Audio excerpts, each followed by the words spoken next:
28 సంవత్సరాల experience evidence based గల ఆయుర్వేదిక multi speciality hospital KSUSC hospital మన హైదరాబాద్లో. నమస్తే, వెల్కమ్ టు సుమన్ టీవీ. నేను మీ సాయి భైరి. ప్రస్తుతం బంగారం ధరలు ఏ రకంగా ఉన్నాయి, రాబోయే రోజుల్లో తగ్గుతాయా పెరుగుతాయా, అంతర్జాతీయ పరిణామాలు ప్రస్తుతం గోల్డ్ సిల్వర్ పైన ఏ రకంగా ఉన్నాయో తెలుసుకునేటువంటి ప్రయత్నం చేద్దాం. మనతో పాటు బ్యాంకింగ్ ఎక్స్పర్ట్ చలపతిరావు గారు ఉన్నారు. సార్ నమస్తే. సార్, బంగారం ధరలు మొన్నటి వరకు 2 లక్షలు తాకుతున్నాయా అనే కాడి నుంచి ఇప్పుడు కిందికి పోతూ వస్తున్నాయి. బట్ మళ్ళీ ఏదో ఒక చిన్న సంకేతం, ఇరాన్ అమెరికా యుద్ధం కానీ ఇంకేదో సంకేతం మళ్ళీ పెరుగుతాయనేటువంటి మాట వినపడుతుంది. నిజంగానే బంగారం పెరుగుతుందా రాబోయే రోజుల్లో? మళ్ళీ కొంత పెరుగుతుందండి, ఇందులో డౌట్ లేదు. ఎందుకంటే నిన్ననే అమెరికా టారిఫ్లు ఇండియా మీద 10% పెంచారు. 18% ఉండేది మళ్ళీ 28% చేశారు. సో ఎప్పుడైతే 28% చేశారో ఎక్స్పోర్ట్స్ తగ్గిపోతాయి. న్యాచురల్గా ఎక్స్పోర్ట్స్ తగ్గిపోతాయి. ఇంత కాస్ట్ పెట్టి తీసుకొచ్చి అక్కడ అమ్మడం కష్టం. సో వేరే దేశం నుంచి తేవాలి, లేదా ఎక్కువ కాస్ట్కి అమ్మాలి. కాబట్టి ఎక్స్పోర్ట్స్ తగ్గిపోతాయి ఇండియాలో. దీనివల్ల షేర్ మార్కెట్ పడిపోతుంది. ఇప్పుడు 26,000 నుంచి మెల్లగా 25,200కో లేదా 25,000 కన్నా తక్కువకో వచ్చినా కూడా ఆశ్చర్యపడక్కర్లేదు. నిఫ్టీ ఆశ్చర్యపడక్కర్లేదు. సో ఇది ఈ టర్మాయిల్ అంటే ఈ క్లిష్టమైన పరిస్థితి ఉన్నంతకాలం బంగారం పెరుగుతుంది. ఎందుకంటే మనం డాలర్లోనే కొనాలి. డాలర్ ఇప్పుడు 90-50 పైసలు ఉంది. ఈ మెల్లగా మళ్ళీ 91-92కి వెళ్తుంది. ఇందులో 10 పైసలు పెరిగిందంటే అక్కడ గోల్డ్ రేట్ పెరిగిపోతుంది. 10 పైసలు పెరిగినా కూడా ఆ రోజు గోల్డ్ రేట్ పెరుగుతుంది. ఈ డాలర్ అలా అలా పెరుగుతూ ఉంటే ఒక 10 పైసలు రోజుకి, లేదా ఒక 20 పైసలు జంప్ ఇచ్చినా, అంతకుముందు ఇచ్చింది మనం జనవరిలో చూసాం, ఒకేసారి 30 పైసలు జంపు, 40 పైసలు జంపు అలా వచ్చింది అనుకోండి, అతలాకుతలం అయిపోతుంది. అమెరికా రష్యా ఇద్దరు కలిసి డాలర్లో వ్యాపారం చేయబోతున్నారు. దాని కారణంగా లక్షలోపు పడిపోతుంది బంగారం అనేటువంటి ఒక వార్త వచ్చింది. అలాంటి సంకేతాలు ఏమైనా ఉన్నాయా? అలాంటివి లేవండి. ఎందుకంటే రష్యా అమెరికా వాళ్ళు ఎప్పుడు కొట్టుకోరు. ఇంకోళ్ళు కొట్టుకునేలా చూస్తారు వాళ్ళు, లేదా వాళ్ళు ఆక్యుపై చేస్తారు. వేరే దేశాన్ని వాళ్ళు ఆక్యుపై చేస్తారు తప్ప వాళ్ళు ఏం కొట్టుకోరు. అది జరిగే పని కాదు. రెండోది ఏమంటే అమెరికా యొక్క సార్వభౌమాధికారాన్ని అంగీకరించకూడదు అని భారతదేశం ఒక గట్టి స్టాండ్ తీసుకుంది. ఇది ఎక్కడ చెప్పట్లేదు. అందుకనే మనం యూరోప్తో ఒప్పందం చేసుకున్నాం, రష్యాతో ఒప్పందం చేసుకున్నాం, మన ఫ్రాన్స్తో చేసుకున్నాం. అమెరికా కాకుండా అమెరికా +1 అనేటువంటి నినాదంతో సెంట్రల్ గవర్నమెంట్ పోతుంది. సో దీని ఇంపాక్ట్ మాత్రం మెల్లగా వస్తుంది. కానీ కొంతవరకు పెరుగుతుంది బంగారం. ఇప్పుడు 156-157 నుంచి సుమారుగా 180,000, 170,000, 190,000 దాకా రావచ్చేమో. కానీ ఒకసారి ఈ ఒప్పందం కుదిరి మనం మార్కెట్ స్టడీ అయిందంటే మళ్ళీ అమెరికా దిగి వస్తుంది, తప్పదు. లేకపోతే వాళ్ళ ఎక్స్పోర్ట్స్ మనకు రావు, మన ఎక్స్పోర్ట్స్ వాళ్ళకి పోవు. అక్కడ ఇన్ఫ్లేషన్ పెరుగుతుంది. అక్కడ ఇన్ఫ్లేషన్ పెరిగితే జనాలు తంతారు. ఇక్కడ కాదు. ఇక్కడ 5% కాదు 10% పెరిగిన వాళ్ళు అడిగే వాళ్ళు లేరు. మా అయితే గవర్నమెంట్ మారుతుంది, అక్కడ అలాగే దించేస్తారు.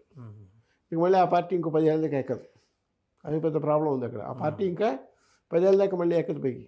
అది ప్రాబ్లం ఉంది. కాబట్టి రెండోది ఈయన తూకుడు విధానం అది జనాలకి నచ్చడం లేదు. నేను కింగ్ని అంటే ఎవరు ఒప్పుకోవట్లేదు.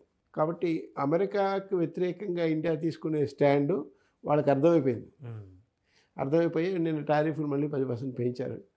కొంత ఇంపాక్ట్ గోల్డ్ మీద ఉండేమాట నిజం. ఎంతవరకు ఉండొచ్చు సార్? ఎంతవరకు? 1,80,000-1,70,000 ఆ రేంజ్లో వస్తుంది. 1,80,000-1,70,000 1 మంత్లో ఈ నెల లోపల వచ్చేస్తుంది.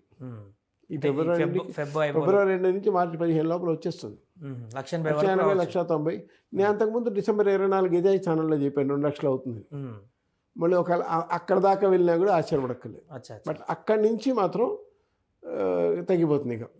ఎందుకంటే ఇప్పుడు ముహూర్తాల టైం, వద్దన్నా కాదన్నా బంగారం కొంటారు, తప్పదు. అమ్మాయికి ఎంత బంగారం పెట్టారు, ఎంత వెండి పెట్టారు, అబ్బాయికి ఇది అడుగుతారు. వెండి కంచం ఇస్తారా? ఆరిపోతాడు. వెండి కంచం ఇచ్చినా కూడా ఈ రోజుల్లో ఆరిపోతారు. అంటే 1 కిలో వెండి కావాలా? వెండి కంచం అంటే 1 కిలో వెండి ఏం తక్కువ ఉందా? కాదు కదా. ఈ పెళ్ళిళ్ళ సీజన్ కాబట్టి బంగారానికి డిమాండ్ ఉంది కాబట్టి ఈరోజు పెరుగుతుంది. ఇప్పుడు వెండి కూడా 4 లక్షల దాకా పోయి ఇప్పుడు మళ్ళీ కిందికి వచ్చేసింది. అది కూడా పెరిగే అవకాశం ఉంది సార్? వెండి తగ్గుతుందండి. వెండి తగ్గుతుంది, ఇంకా తగ్గే అవకాశం. ఎందుకంటే వెండికి పెద్ద డిమాండ్ లేదు ప్రస్తుతానికి. డిమాండ్ లేదు. అందరూ చాలామంది కొనేసి ఆపేశారు. కొనాల్సిన కంట్రీలన్నీ కొనేసి ఆపేసాయి. వేరే కంట్రీలు బంగారం లేకపోయినా వెండి అనే కొన్నారు.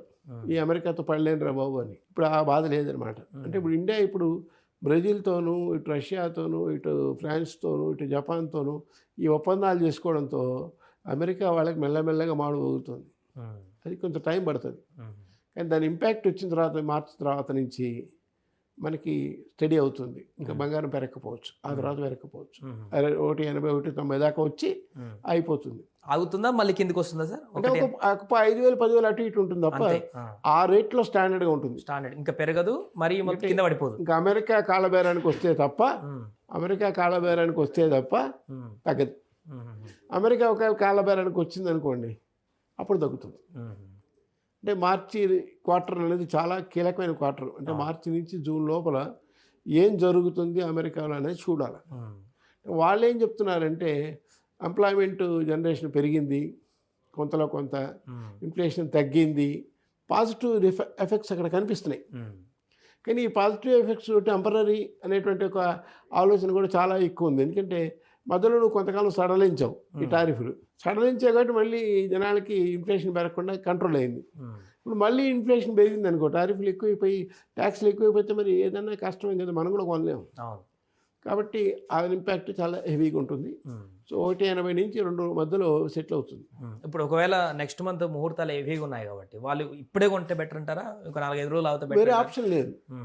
ఇప్పుడు కొంచెం రీజనబుల్గా ఉన్నాయి కాబట్టి ఇప్పుడే కొనేసుకోవాలి. ఇప్పుడే కొనేసుకుంటే రేపు మే 13 దాకా ముహూర్తాలు ఉన్నాయి ఆల్రెడీ. ఈ లోపల కొనుక్కుంటే నడుస్తుంటుంది. జనాలు కూడా తెలుగు వాళ్ళండి, మనం చెప్పక్కలేదు, కొనేస్తారు. ఇవాళ ఏదో తక్కువలో ఉంది కానీ వేళ కొనేద్దాం కొనేస్తారు. ఒక 5,000 తగ్గినట్టే కదా, ఒక 10,000 తగ్గినట్టే కదా. ఒక 20 గ్రాముల బంగారం అమ్మాయికి పెట్టామంటే ఒక గ్రాముకు 1,000 రూపాయలు తెచ్చిన 20,000 తగ్గినట్టే కదా, అది ఇంకో ఖర్చుకు వస్తుంది కదా. ఇట్లా ఆలోచించడం అనేది ఎకనామికల్ థింకింగ్ అనేది జనాల్లో బాగా పెరిగిపోయింది. సో అందుకు మాత్రం మనం ట్రంప్ని మెచ్చుకోవాలి. జనాలకి ఎకనామికల్ థింకింగ్ అనేది, దేశాలకు కూడా ఎకనామిక్ థింకింగ్.